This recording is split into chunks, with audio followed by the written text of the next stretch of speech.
Welcome to Buckets, brought to you by DraftKings Sportsbook. The crown is yours. My name's Matt Moore. I'm the senior NBA writer for the Action Network. Got a full house for you for best bets for Friday, December 5th in the association. We'll give you props, we'll give you sides, we'll give you totals, we'll give you everything that you need to know to bet the association on Friday night with a great slate of games. And to do it, I've got three of the best in the business. From Roto Grinders, Kyle Murray. He's at KMurr DFS. You follow him, you're going to get stuff on golf, and you're going to get stuff on all sorts of sports. And you're going to get fun stuff like we've got lined up tonight for a Pacers Bulls thriller.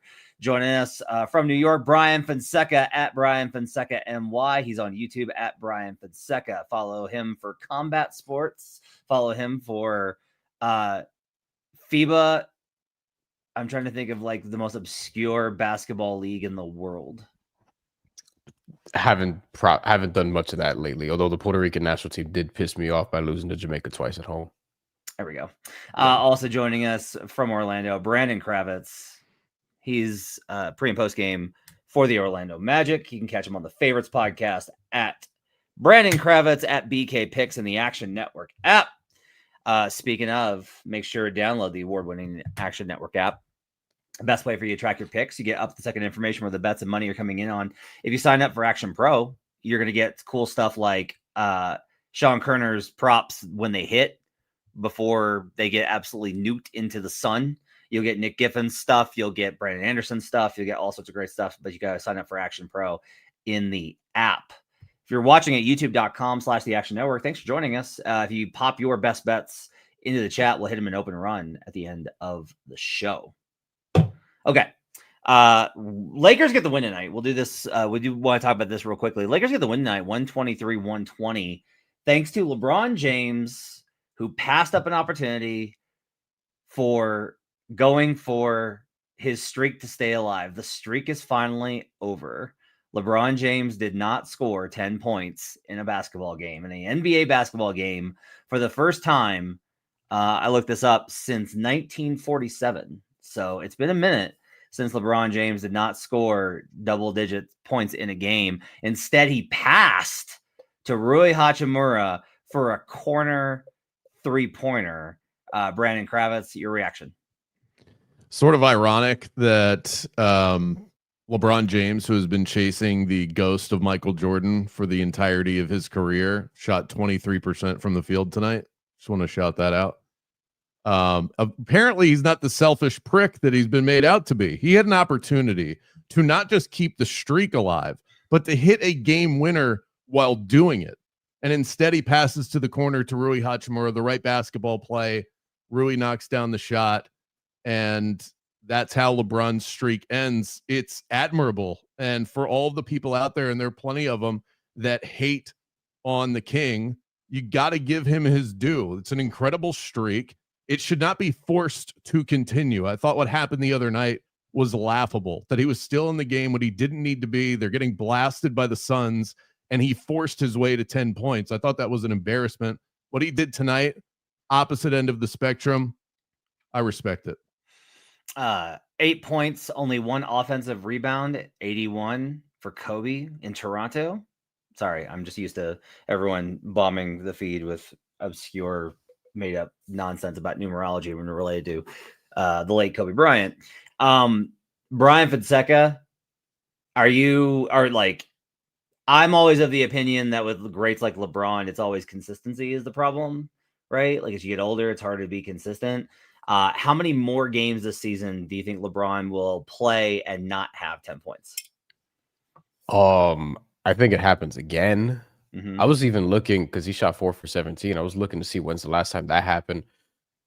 In terms of percentage, December of last year, there was a game where he was 3 for 14. And there was another one where he was 4 for 16 in the same month. It's weird seeing LeBron's name and seeing him average like 15-7 this year also. But I mean, you just can't do this forever. Like in NBA Live 2004, he was a rookie, and that was over 20 years ago. So I think yeah, there's going to be multiple other performances, I would think, especially now that he's not maybe going to go for the streak or start a new one, because what's the point? It did feel like last game where the streak was on the line against the Suns specifically, when we were here, like watching it live, and we were like, he's going for 10. There were like multiple straight possessions where he was trying to get it. And it was weird to see him not get it tonight, but age, it is what it is. We were talking about this before the show got on the air. Kyle Murray from DFS, Kamer DFS from Roto Grinders.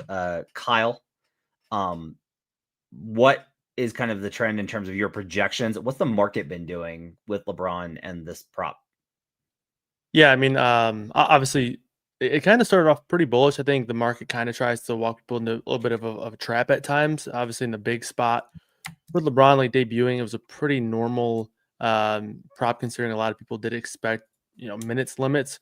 But since returning, I think tonight his prop was 21.5, 22.5. I mean, that's a fair number, I suppose. I think it's probably a bit high compared to what we've seen him over the past 4 or 5 games. But I think for a lot of people trying to adjust to this new found LeBron, not only player but also role, it's an entirely different role.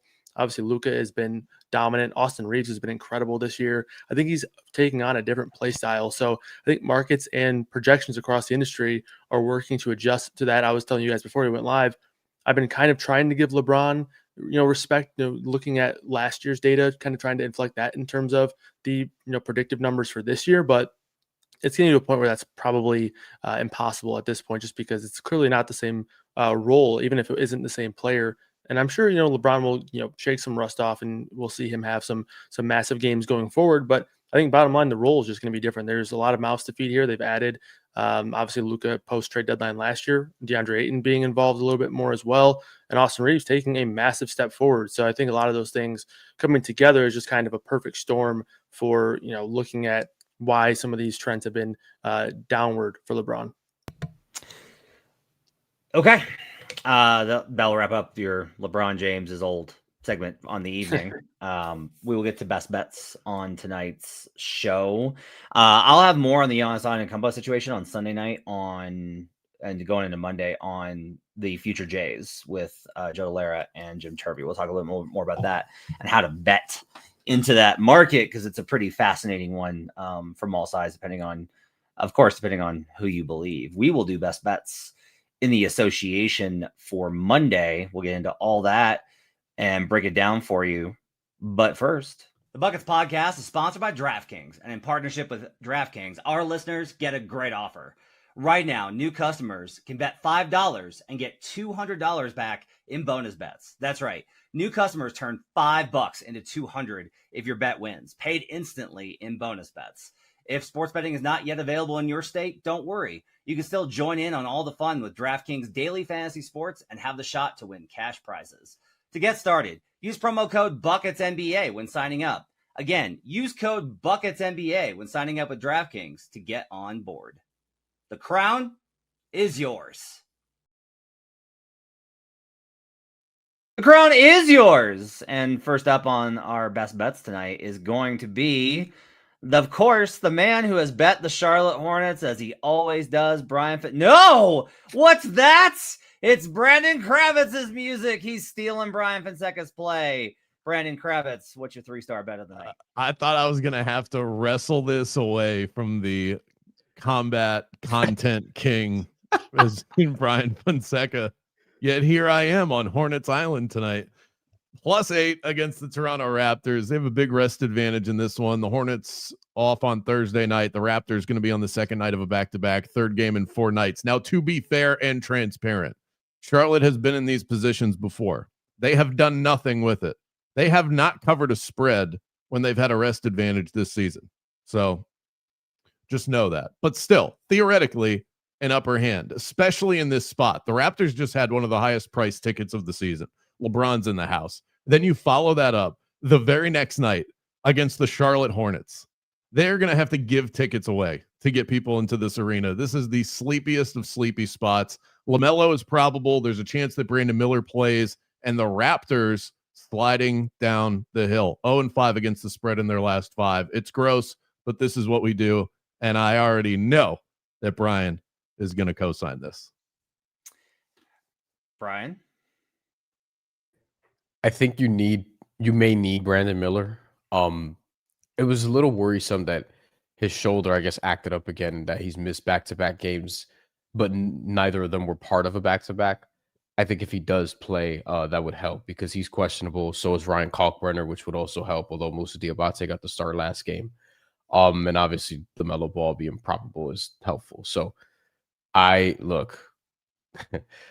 think the Hornets are due for some positive regression if they can stay healthy for, I don't know, 2 weeks. 2 weeks, and then maybe we'll start to see more covers. For whatever reason, they've been better on a rest disadvantage, though. I don't get that. I will drop a few trends to be concerned about this, as I am I don't even really dislike the Hornets. Like, I really want good things for Charles Lee. I like Knipple. I like Kalkbrenner. I like Zion James. I really love Moussa Diabate. I love so much about this team. I just really want them to trade Miles Bridges and probably LaMelo. We like the same players, for the record, Matt. Yeah. You guys are way more aligned on this team than you realize. Yeah, we are. So the Raptors under Darko, when they lost the previous matchup, are 44 and 35, 56% ATS after losing the last matchup. When they are favored by more than average this season, this is one of my favorite numbers. I've been using this one a little bit more. This trend I like quite a bit. When the Raptors are favored by more than average, they're 10-4 straight up in those matchups. So that, I think, helps, although they are 6-8 ATS. So that one has slipped a little bit since they were red hot to begin the season in that spot. And then since 2020, since the beginning of last season, coming off of a loss, the Toronto Raptors at home, that's an important one. You got to be at home off a loss. The Toronto Raptors are 16-11, 59% ATS. So yeah. So I, to be clear, this was a double F-bomb situation at the Kravitz household tonight because I was on the Toronto Raptors against the LA Lakers. As was everyone on buckets last night. Right. This was a community bet. I bet the Hornets +8 while the Raptors had a 2-point lead with about 2 minutes left in the game. And when they lost, obviously I lost my bet. And then I also liked this one slightly less. Now, that's not enough of a reason for me to get off of the wager entirely. I just don't feel as good about it. I would love to have the fat and happy Raptors on the second night of a back-to-back in a sleepy spot. I still think all of the other factors are enough at play here to be on the Hornets at a good number. But I certainly wish, for multiple reasons, that the Raptors had won on Thursday night. I don't think you need to be that scared, considering the Raptors are the worst team in the NBA after a loss, 1-6 ATS. I only make this 6, so I'm gonna stay away from this one. Bryan, they need LaMelo and Brandon Miller. Yes, I agree. They got to have both of them. I don't disagree with that. At least Brandon Miller, it appears, because Charles Lee doesn't have a problem benching LaMelo if he has to. Like a good head coach should. I want to look at this, which is I'm looking up if Brandon Miller and LaMelo both play, because I think that's probably going to be pretty meaningful here. Hasn't happened often. Okay. They are 3-3 straight up, and they are 4-2 against the spread with both of those guys this season. So in 6 whole games,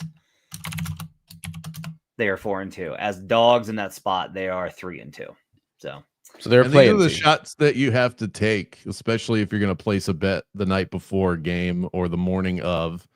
Is you have to look at an injury report, read it like a Ouija board, and then decide what to believe in and what not to. If Brandon Miller plays, this is not going to close at +8. This was 8.5 at open, so it looks like it's moving towards Hornets, which is interesting a little bit. Okay. Brandon, will you play the money line at all? Probably not. I don't trust Charlotte enough for that. Rule. I don't want to cut Matt would. That's a playoff rule, though. I typically do that True. when it comes to underdogs, especially less than 10 means, you've got a shot to win the game. It would not be a total shock, but no, I don't want to cut into my winnings here. Now I have to check the Matt Mitchell rule this season. Yeah, when dogs cover this season, 104 and 63, 62% straight up. 62%. All right, we are gonna go back to the lab on that. Well, if you know what, if money continues to pour in on Charlotte, we'll throw a little sprinkle on the money line. All right, Chat, let us know. Let's go to Kyle Murray. Kyle Murray, what's your 3-star of the night? Yeah, I'm going to Kobe White, taking the over 28.5 points and assists here. Love this spot. Obviously, good matchup for him here against the Pacers for a multitude of different reasons, but primarily looking at the pace in this one, should be a pretty back and forth game. Both teams like to get up and down, and I'll touch on this game even more later. But Chicago right now, I have them as the second fastest team in the NBA. Indiana as a 10th fastest team in the NBA. 239.5 total, pretty tight spread, 5.5 as well. So a lot of good things here. When looking at the injury report for Chicago, Ayo Dosunmu is questionable right now. You got a handful of guys who we are currently projecting as doubtful. Trey Jones, expecting him not to play in this one. That helps stabilize the minutes for Kobe White, who I think is fine either way. They kind of want to be cautious with him at times, but I think in games that stay close, we've seen him touch 35 minutes already this season. So when projecting him for 33 minutes, I am for 26 points and 6 assists. But the main reason why I love this bet so much, and even if you want to just take the points for Kobe White, is no team allows more free throws so far this season per game than the Indiana Pacers. And Kobe White likes to get to the line, 7.5 free throw attempts per game, most amongst the Bulls. I think he has a chance to shoot 12, 13, 14 free throws here and really rack up some points while that clock isn't ticking, which is always a nice added bonus. I think we got you on mute, Matt. Cash it. Cash it again. Minus 1,000. Kobe White has the best on-off split for the Chicago Bulls so far this season. They've actually been really good in his minutes, which is surprising me because they have not necessarily, since he came back is when they started to get bad at basketball. But they've been good when he's on the court. So this kind of makes sense.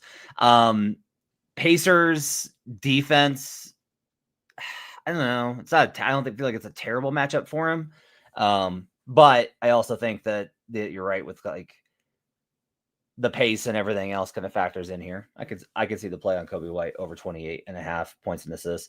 I will just go ahead and let you know that I'm going to be on the under on this game because Pacers unders have been good to me this season.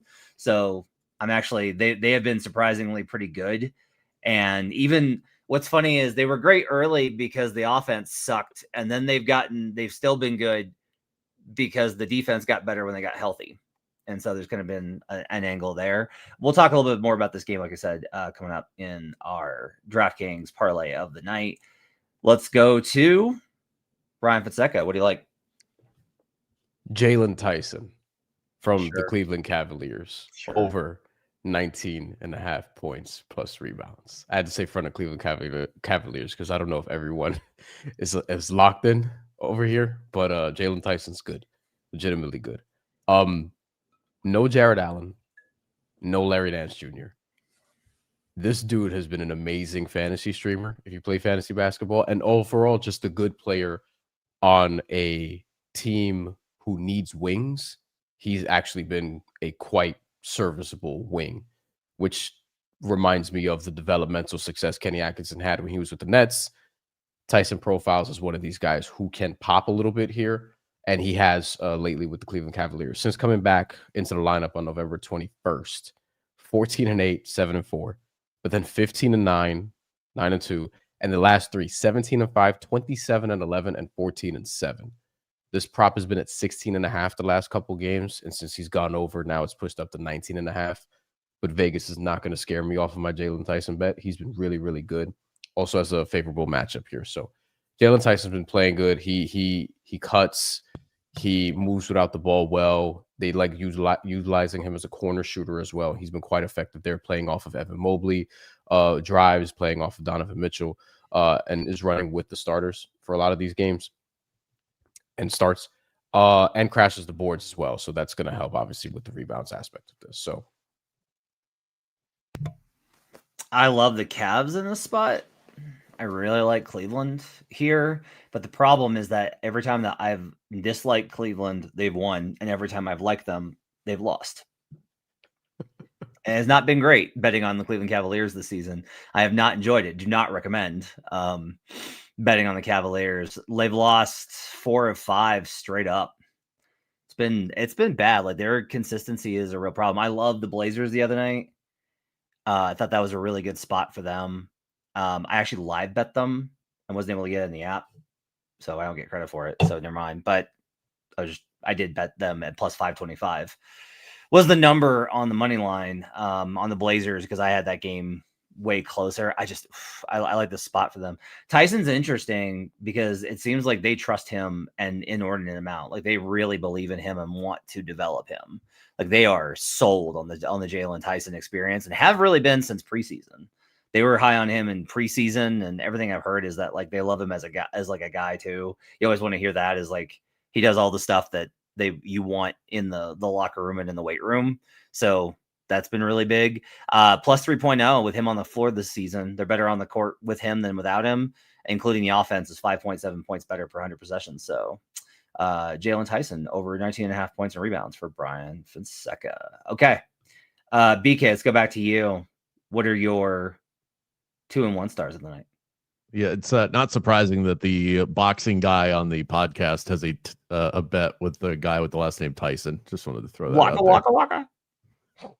2-star Magic first quarter money line. This is more of a gut play than anything else, but I follow this team very closely, so hear me out here.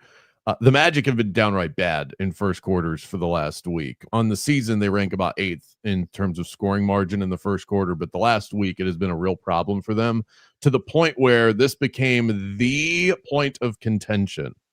Not a foul call at the end of the game against the San Antonio Spurs on Jonathan Isaac. None of that. Not Franz getting blocked by Luke Cornett. It was how slowly this team has started. Jamal Mosley, who is as calm, cool, and collected as you'll find in the NBA, was incensed about it. I like a coach reaming out a good basketball team that gets to play at home with time to practice in an arena where they've played really well. And, oh, by the way, Paolo Banchero is likely on the way back. He's been upgraded to questionable.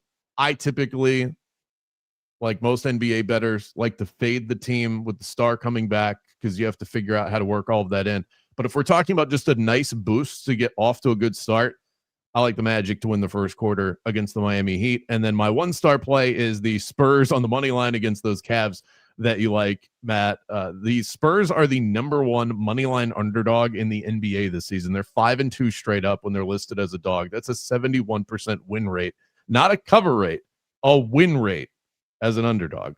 So I'm going to put a sprinkle on the Spurs just to beat the Cavs. Okay. All right. We're oppo on that one. Fair enough. I want to look this up. I like Miami a lot here. I needed the Magic to not be red hot because I kept betting against them. And eventually I was just like, nope, no more. I'm not doing it ever again because the Magic are too good. But that loss the other night, and they actually haven't covered 2 straight. That's enough for me to be able to get back in on this. So I am once again cribbing Bryan. We're all cribbing Bryan Fonseca. You got the Hornets. I'm taking Heat money line. We're just doing all sorts of these kind of things tonight. Here's one: the Heat since 2021-22. So once we got back to normal crowds, when they are off a loss and the opponent is off the loss. 35-29, 55% ATS. So Spo does pretty well here on a larger sample size. I like that spot. And finding out that Paolo's coming back is just like, yeah, definitely want to go the other way here. Especially since they finally figured out the pace equation with the way they wanted to play when he left. Yeah. And now they're going to try and work him back. This isn't just working a star back into the lineup, which can be difficult for any team. This is a team that came into the season wanting to play differently with Paolo, struggled, then he left, they figured it out, and now they have to reinsert him, and you can't just have him stand in the corner. He's not going to play the Tristan da Silva role. So what is it going to look like? I think they're going to struggle. I think the Heat plus the points is going to be the right play. they've got guys that have popped up on the injury report, so I would probably wait on that. But it does feel like more of a heat spot. That's why I want to get in and get out with the Magic. I think they start hot at the very least. This season, Miami is 13-8-1 ATS in the first quarter. The Orlando Magic are 11-11. At home, see what that does. At home, the Magic are 7-5 in the first quarter, so that's a little bit better. But the Heat are 7-2-1 on the road, ATS first quarter. So tough one here going into the Hornets' nest here. Well, not the Hornets' nest, but getting. Now that's swamp. the 3-star play, Matt. Yeah. Keep up. This is the swamp. Let's go to Bryan. Bryan, what are your 2 stars and 1 star? I just want to point out first, Norman Powell and Tyler Hero questionable. I feel like one of those guys plays. Yeah, that's maybe not both, and depending on which one, I think does matter. 2-star play. Can I interject with a question before you give out your play on that? Yeah. Because you have these 2 teams are going to play each other on Tuesday in the Cup. Do you think that has any impact, betting impact on this game at all? Matt is giving me a big fat 0.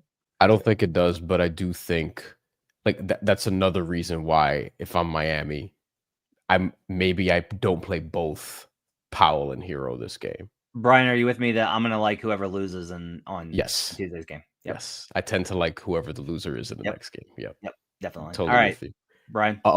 Okay, 2-star play. Which is the same as somebody else's 1-star play. We'll get to in a sec. Andrew Nembhard over points plus assists in that Pacers Bulls game, which I think sneakily could be a really, really fun, interesting one tomorrow night. But Andrew Nembhard is getting to, similar to Kobe White, is getting to the free throw line at a ridiculous rate. First of all, he's over this in 9 of 12, 9 of 13, as a matter of fact, which is damn near all the games he's played this year. Because he missed some time due to injury. The Bulls allow 4th most field goal attempts in just basketball this year per 100 possessions, which is interesting. 3rd most 2s. Andrew Nembhard shooting a lot of 2s.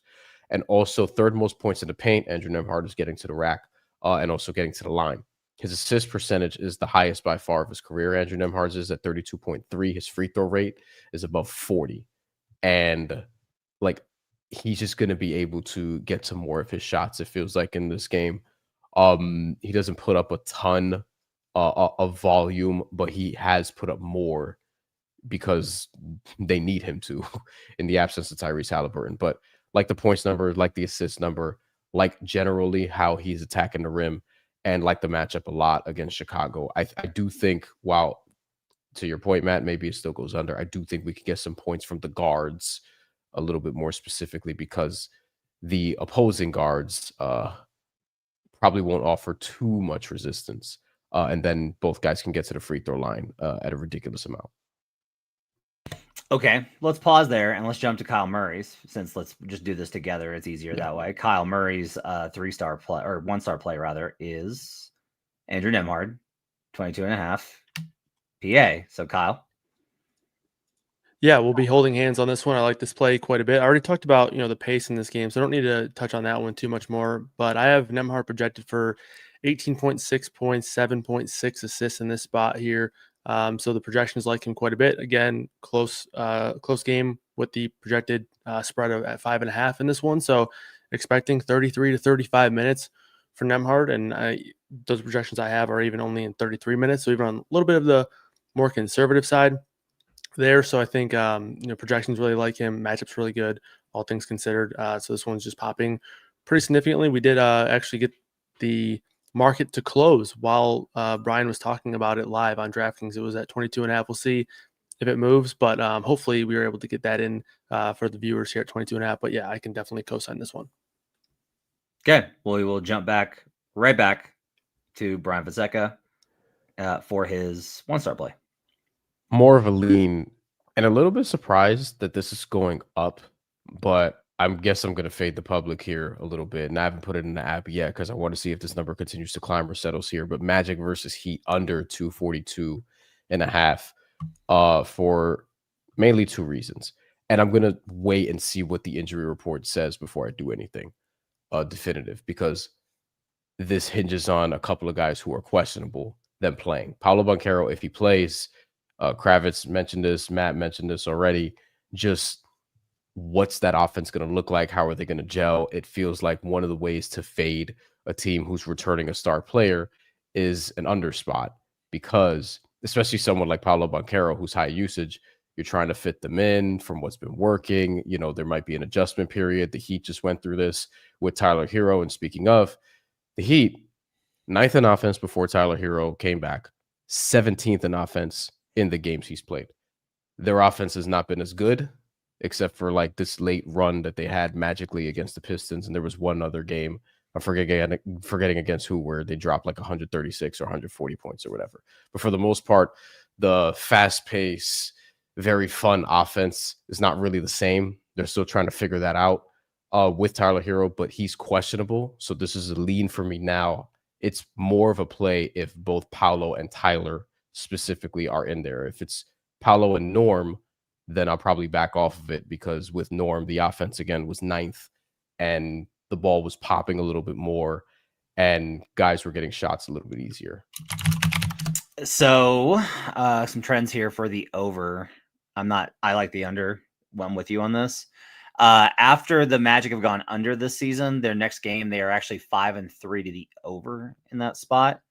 And then when the total is greater than their average total this season with the Heat, and think about how high those totals have been with Miami because of the pace. 9-6-1 to the over. And this one is above that. They are really banking on points here. Like, they think that this is going to be a shootout. Aren't you surprised by that though? Like What? at 240, like, aren't you surprised that it like this is going up from 239 to 242? And I'm like, there are two big time variables. Granted, they're questionable, but two big time variables here. And Paolo specifically. I got one more for you. Teams so I just said that when the total is higher than their average, the Heat go over, or the Magic go over. It's the exact opposite on the other side, where they go under. So it's split here on that trend. I think I like the under a lot more, in fact, because of the Paolo Banchero thing, right? Like, player coming back in. By the way, but because this is an ongoing touchy point between me and Fight Boy. Fight Boy. Is that they were 17th in schedule adjusted offense before Tyler Hero came back. It was just they were playing weak defenses. Like, their strength is they run and then they get back and defend. Their half court advantage is nuts. Like, they are the best team under my system's half court advantage. When we go both sides of the floor, offense, defense, they are terrific there. And schedule adjusted, they are 16th still. So even though Tyler's only played a handful of games, 16th still. Bryan's a class A Tyler Hero hater. I'm really not. I just don't think he's not a guy that you should look. I'm not for the one way scoring guard who needs the ball all the time, who doesn't make his teammates better, and who's going to be attacked on defense consistently. Like, that's not somebody you pay a lot of money to.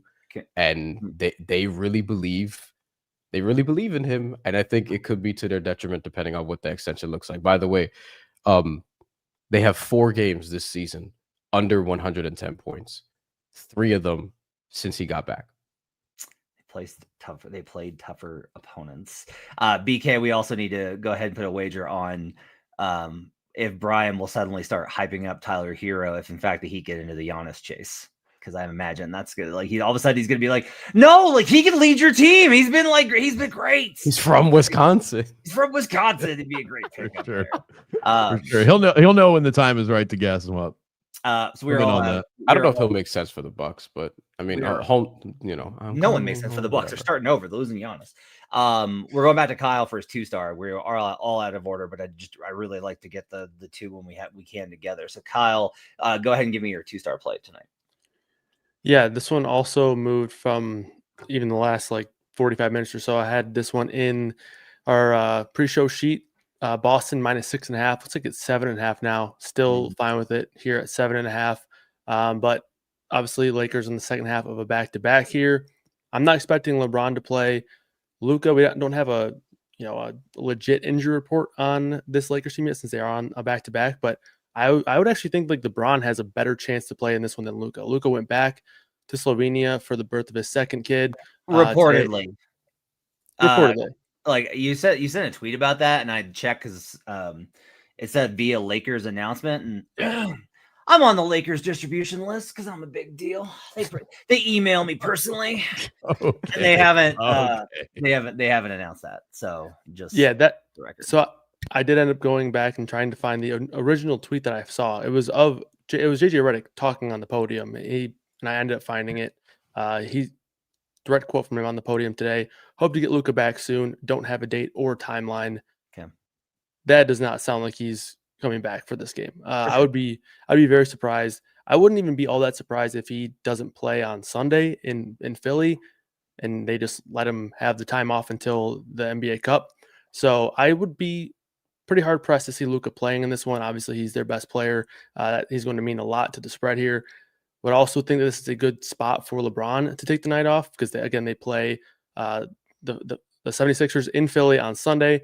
So I think that this could be, 3 and 5 spots could be a good time to get LeBron a night off. I know he worked really hard to, score 8 points, but nonetheless played 36 minutes. So again, natural spot to get rest night there. Austin Reeves has been incredible with those guys off the floor. So I don't think that this team is, completely out of juice with those guys out, but if both of these two players are going to sit here, I will gladly take the Celtics. So I'm expecting are at full strength with Jaylen Brown returning to the lineup more likely than not for this one. So give me the Celtics -7.5 or 6.5.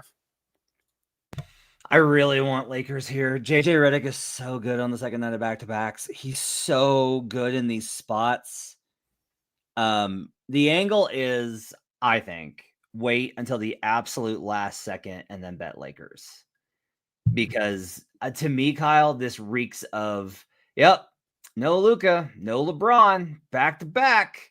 And then like you look up and it's like, what? Lakers 73, Celtics 65, 322 third quarter. Like this reeks of that type of game here.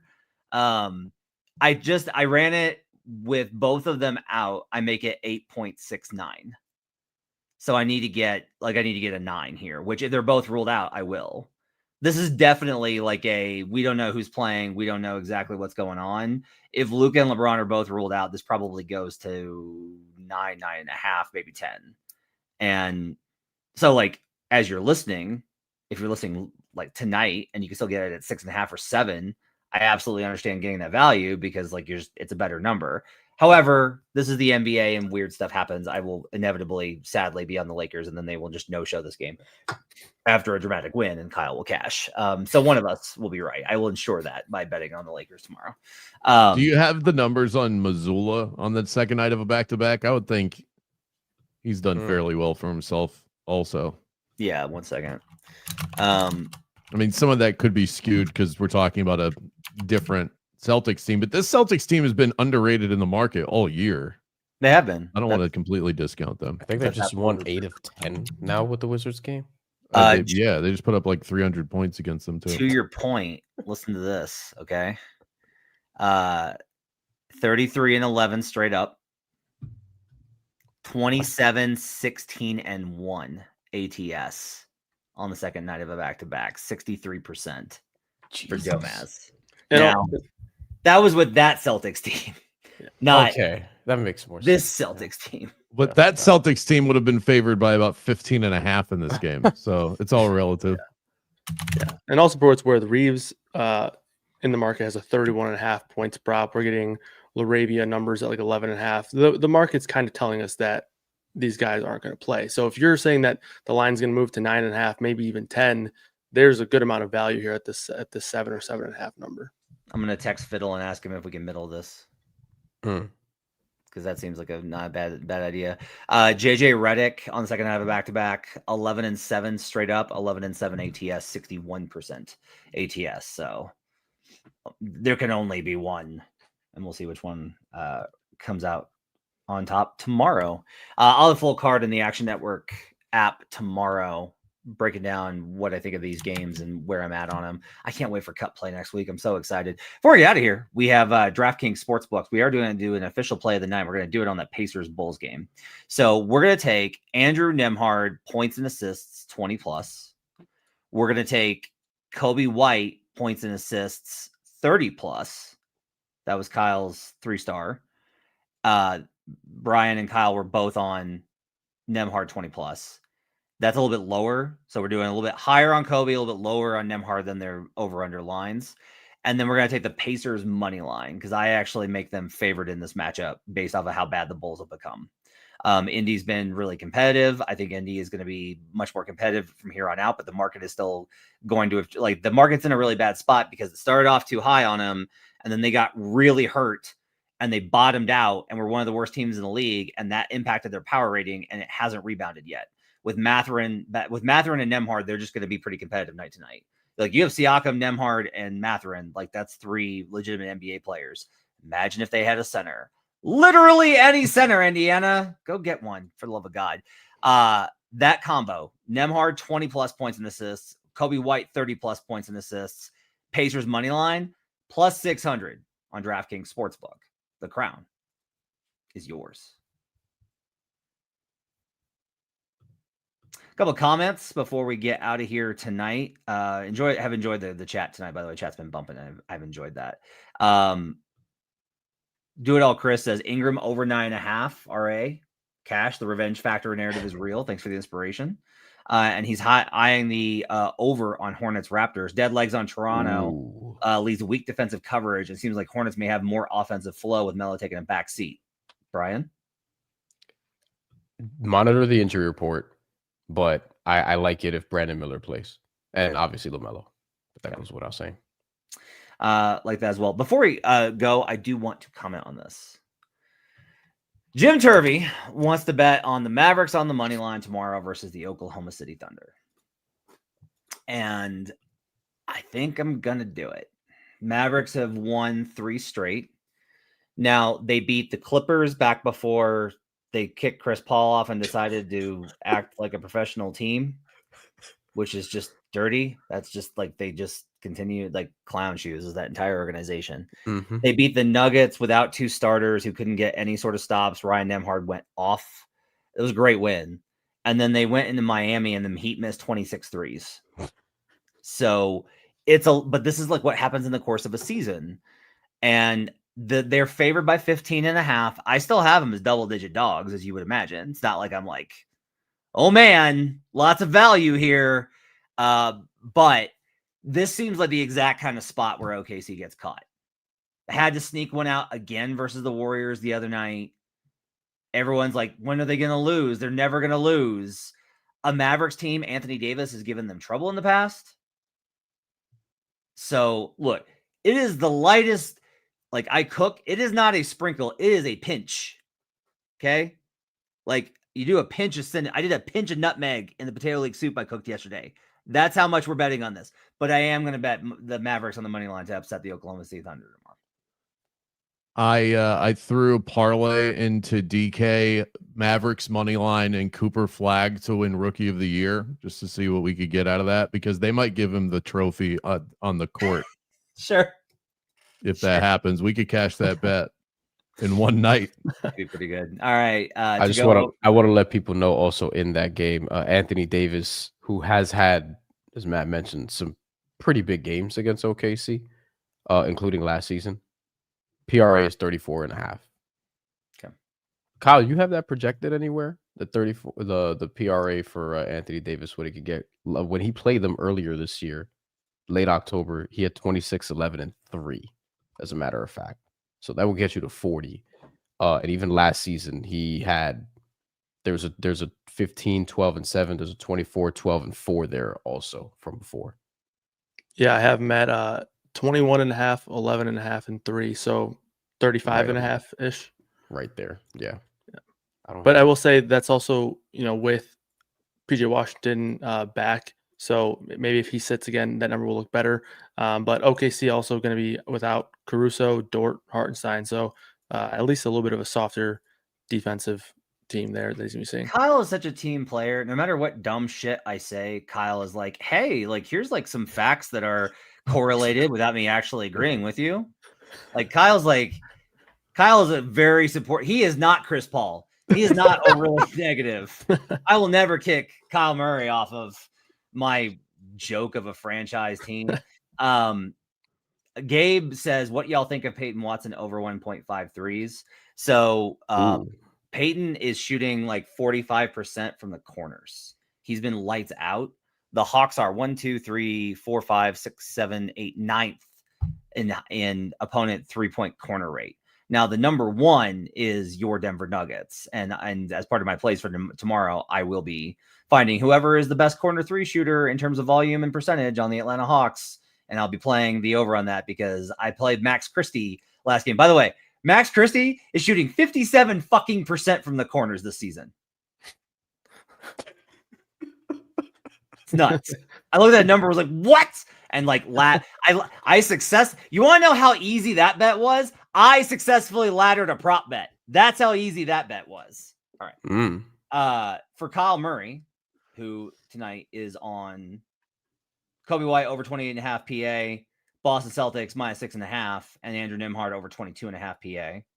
For Bryan Fonseca at Bryan Fonseca, who's on Jalen Tyson over 19.5 PR, Andrew Nembhard over 22.5 PA, and Heat Magic under 242.5 as it continues to climb.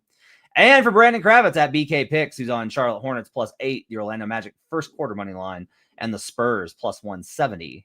I'm Matt Moore. Appreciate you guys being with us. We'll see you guys again on Sunday night going into Monday. You catch it after it'll go up in the middle of the night or on Monday morning. Our Future Jays with Jim Turvey and Joe Delera. Appreciate you guys being with us. Thanks for hanging out with us in the chat. Have a great weekend. Enjoy the games. Till next time, let's get buckets.